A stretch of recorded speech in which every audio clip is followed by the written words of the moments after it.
Praelia Productions, in association with Soul Drifter Studios and their affiliates, presents The Martian Broadcast, an audio drama based on the true story of the infamous 1938 radio broadcast that shook the nation with fear.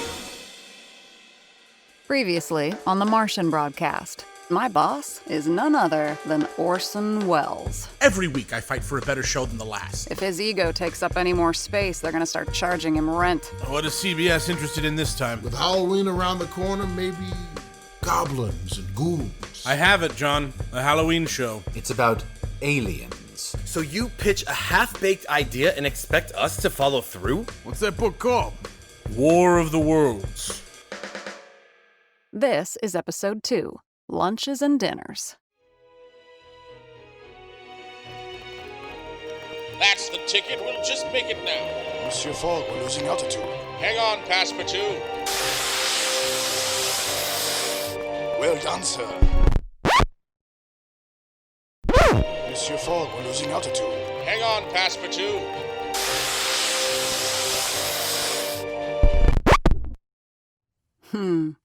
Not bad. Bit of an echo there on the end, but you work with what you have. I'd like to see you all do any better.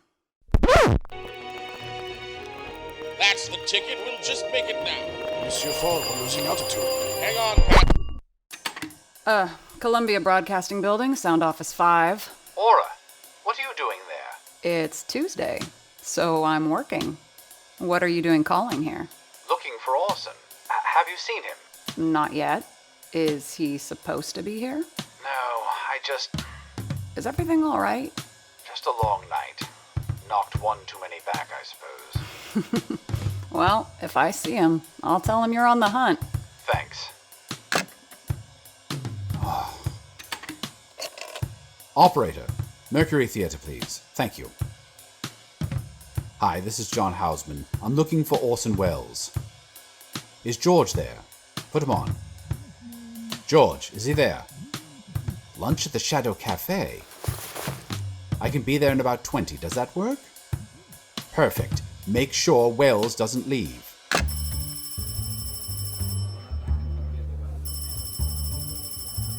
Thanks for calling the Shadow Cafe. No, we don't have any availability at 2:30. I'm afraid you'll have to call another time. Welcome. Is your wife joining you? I'm meeting someone. Houseman, over here. George, great to see you. You know, I get tired of just seeing the prima donna. Nice to catch up with the adults every now and again. Buy you a beer? Thanks. 2 beers. Right away, sir. Speaking of the prima, where is he? Orson? You're gonna spit when I tell you, but he's not coming. What? Said he needed to do some work. Zorn, I don't have time for this. If he's still in rehearsals for Danton, I should have just met him at the theater. Oh, he's not at the theater. What? Yeah, he put the cast on a long lunch, then he canceled on me. How do you like that?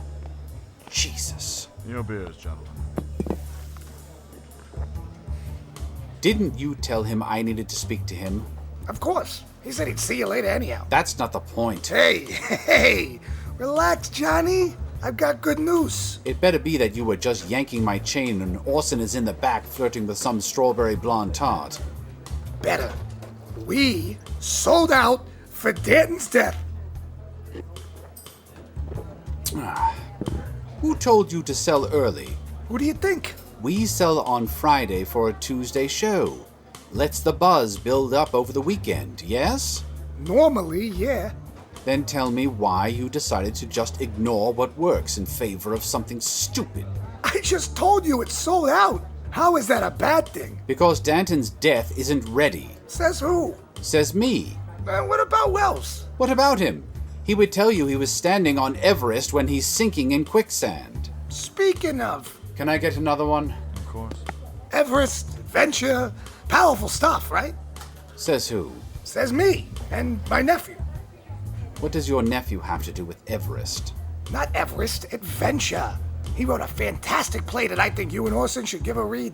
Oh, God. Lots of action? You know it. Ah.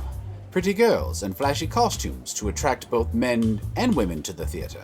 In spades, Johnny. In spades. with a climax that will be talked about in the papers for weeks and be the Mercury Theatre's very own Anything Goes. Well, what? maybe not anything goes, but a pretty good play nonetheless. Pretty good? Pretty good. The Mercury Theatre doesn't do pretty good, George. We do fantastic, and sometimes we do perfect, but we don't do pretty good. I'll tell you what's pretty good. You did a pretty good job selling all those tickets.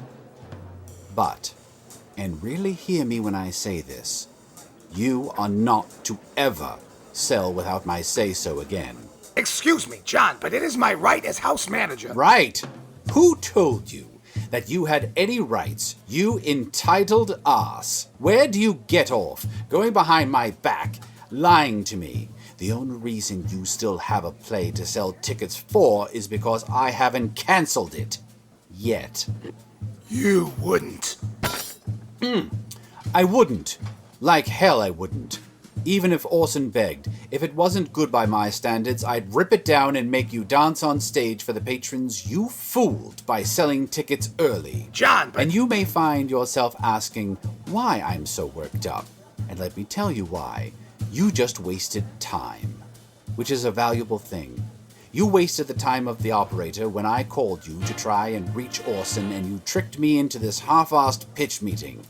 You wasted the time of the taxi driver who had to drive me down here at high speeds to try and reach you two, or one, I should say. You wasted the time of the hostess who had to greet me. And you wasted the time of the waiter who has brought me 2 beers now. And most importantly, you wasted my time. But before I go, I'll give you a portion of my time for free, because it's an incredibly vital lesson for you to keep in mind the next time you think you can pull a stunt like this. Orson Welles and I are the Mercury Theatre. Don't forget who you are.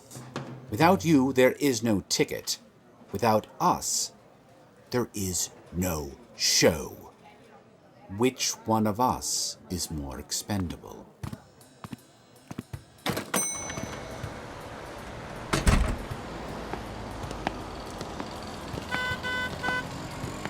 Houseman! Christ, what? Paul, what are you doing down here? Peck and I just got done with lunch. Settling down anytime soon? Not on this actor's dime, we aren't. Speaking of, you haven't seen Welles today, have you? No. Was I supposed to? Don't worry about it, Paul. You, all right? To be honest, no. Well, you smell like beer and it's not even 2. Little Annie finally break your heart for real? No, I just don't know what's next for Mercury Theatre. Are we doing that War of the Worlds thing? Koch called to tell me to grab a copy. Any good? It's awful. It's popcorn, as predicted. No substance, just violence and aliens. Sounds pretty good to me. You must be joking. What? Taxi! Houseman, where are you going? Don't you want to work on this thing? I think you can handle it on your own. Is it something I said? Would you feel better if I said no?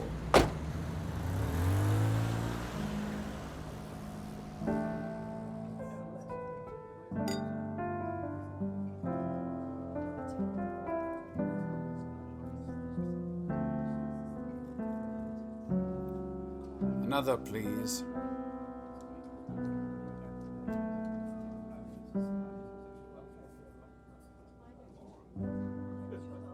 Thank you. That was Joan. She's here every week. Thanks, Joni. Someone buy that girl a drink. And next, a nouveau French performance art titled I'm Trapped. Put your hands together for I'm Trapped. Must be a subtle performance. Whatever the kid wants. Can I get a scotch and soda? Nice job on the keys, Joni. Thanks. My mother taught me. Is that where you got your good looks, too? No, but she did teach me a thing or two about taking things from strangers. Well, we don't have to be strange. John Houseman, producer. You say that like it's supposed to impress me. Well... Thanks for the drink, producer. They're not gonna be charmed so easily. Jesus Christ. Don't ruin the surprise. Orson, I've been looking for you all day. And you found me. What's so important? What's so important? We're captaining 2 sinking ships. No need for theatrics, Houseman. We're not on stage right now. We pre-sold Danton. Excellent. I knew you'd be thrilled. If we didn't pre-sell, we could keep delaying the inevitable, right? And what's the inevitable? We're all going to die, just a matter of where we do it. Bravo! Were you even listening to me, or just watching the show? I can do both. I see an empty seat. With me, John. All right, we're going to go take a smoke, but when we get back, we'll be taking you way back to the yesteryear of Shakespeare. Oh, I can't keep up with you. Not when you're 3 drinks in. How long have you been here? We came here together once, when we first started the Mercury. You remember? No. I didn't either. Too much to drink. And yet, I found my way back here just 3 nights later, drawn to it through some invisible wire or magnet. It called to me, like a siren on the sea. You sure it wasn't just the performers? It was the performers. That's exactly it, Houseman. Look around us. They don't care about names, titles, or credits. It is all for the sake of performing here. These people aren't paid. This is a hobby, a love, a way of being. So why not spend all day here, instead of hobnobbing it around town with producers? You're having me tail. Just a hunch. I don't care about the hungry investors or proto-producers that come scratching at my kitchen door. But when they can offer me something that I don't have, it would be rude to turn them down, no? Just say you like getting the free lunches or dinners. I like getting the free lunches and dinners. If only this room knew that the great Orson Welles was among them. They'd take your lunches and your dinners and leave you to starve. You are their enemy, you know. Don't project just because a pretty girl turned down your drink. She wasn't the first. Nor the last. No one knows how to do this damned War of the Worlds, Orson. I know. I don't know either. What? Why do you think I've been giving you the slip all day? You're coming to me for answers? Well, I don't have them.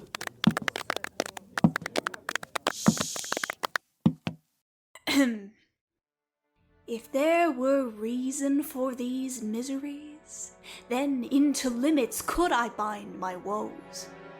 When heaven doth weep, doth not the earth o'erflow?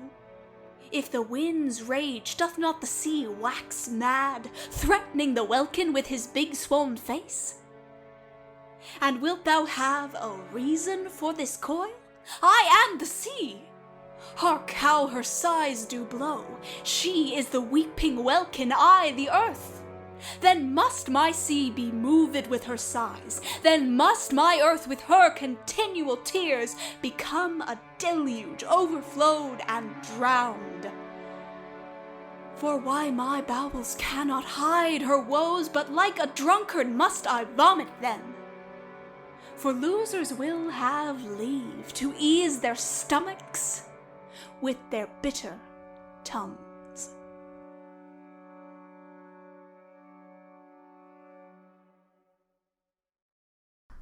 Bravo! Masterfully done. Maybe we should just give her a mic in the show. Maybe we should. Here. You didn't drink anything. I owe you a few drinks from giving you the runaround. Well, why don't you stay, and we can talk over some alternative ideas. No. Going to make me chase you again? Until tomorrow, John.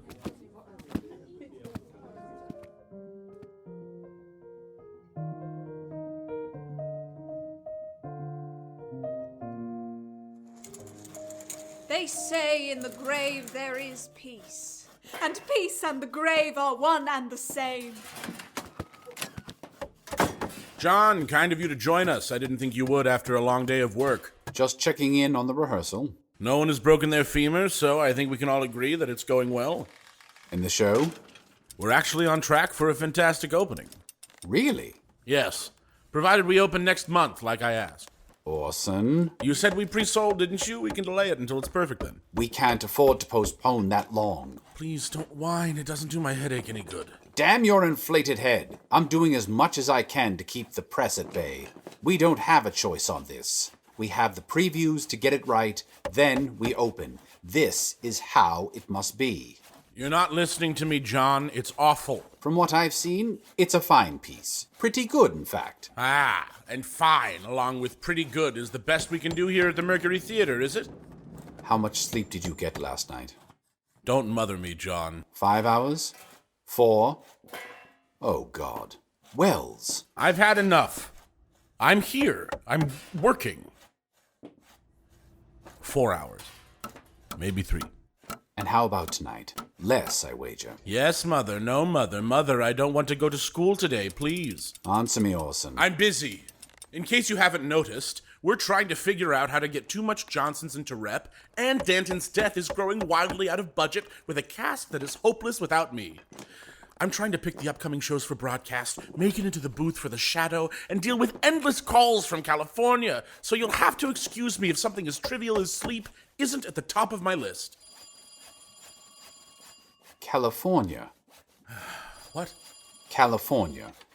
You said you've been getting calls from California? Well, yes. Hollywood. Yes. Who do you think I was with yesterday when I was avoiding you? Excuse me, John, Mr. Houseman. Mr. Koch is on the line asking for you. Thank you. Orson, have you heard Zorn's pitch for our next production? It's a surefire hit. Go ahead, George. Okay, so we raise the curtain. Deep in the heart of the Sahara Desert. Good Lord. Koch. Houseman, it's a disaster. I can't do it. It just can't be done. Koch, slow down. Now what's the problem? The alien thing. The War of the Worlds. It's not working. Which part? All of it. It's so boring. Even with the part you added. I'm not a miracle worker, Houseman. I'm one man. Is that him?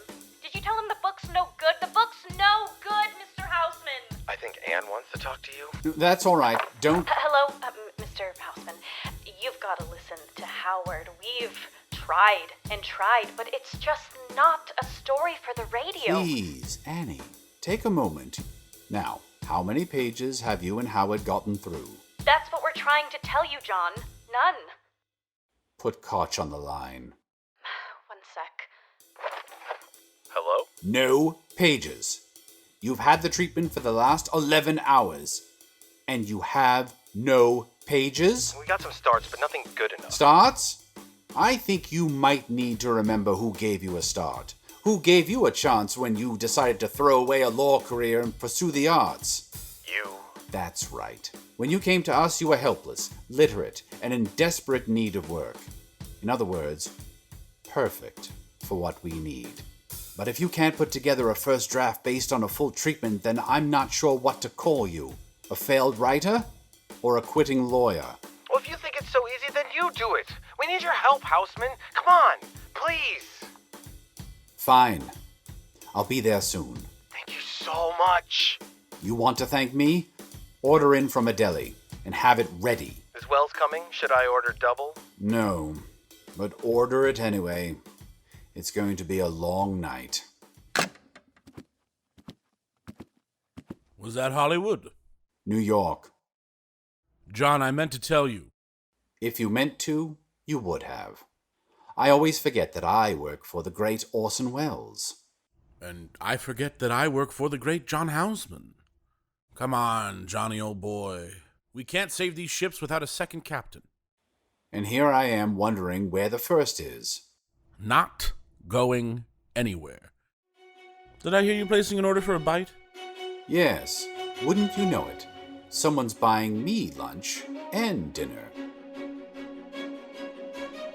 Thank you for listening to the Martian broadcast, an audio drama production brought to you by Praelia Productions, Soul Drifter Studios, and their affiliates. Directed by S. Christian Rowe. Written by S. Christian Rowe and Jordan Stidham.